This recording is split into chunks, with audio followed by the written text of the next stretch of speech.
Hi Renovators! Again, welcome to my page. Just check my Facebook profile and also my YouTube channel. Just click like and subscribe.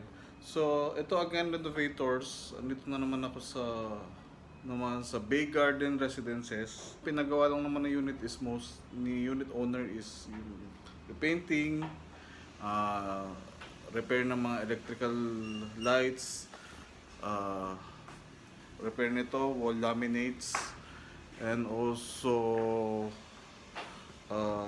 yung mirror and some other minor. So, ito na naman renovators. So, ito may kinakabit lang namin yung sa electrical. Ayan yung personnel ko. So, ayun. Natapos na naman namin siyang i-repaint.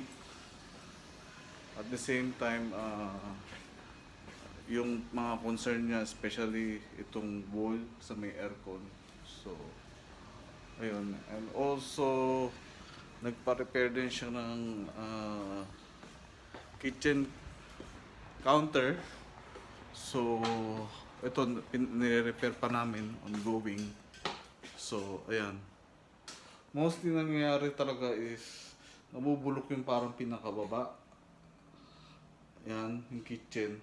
So, nag-decide na lang si owner na imbes na kahoy, which is prone to anay, is gawin na lang tiles. So, ayun. So, suggestion ko, so pag medyo naiirita na talaga kayo sa mga laminates, ito kasi yung mga laminates, yan, na at the same time is parang major problem nyo is termite and also yung pag nababasa is nabubulok tulad niyan. Yun, ang suggest ko is i-tiles nyo na yan. Kadalasan talaga pag madali talagang madali talagang mabulok pag kahoy. Kahit naman na marine plywood yan, of course, in long time pag na-expose din. Pero it will take at least 5 to 10 years naman. Isa sa mga pinagawa rin sa amin. So, ito, mas madali talaga siyang palitan. Yung ganito. Yung ganito.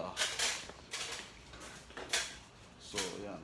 Mas madali siyang palitan kaysa sa strip light. So, ako suggest ko, pag paparenovate kayo, mas maganda na nga yung fluorescent kaysa yung strip light. Kasi, ang strip light hassle din pag minsan pag nasisira. So, ayun. Thank you. And sa pag-follow ng page ko and YouTube channel. Bye!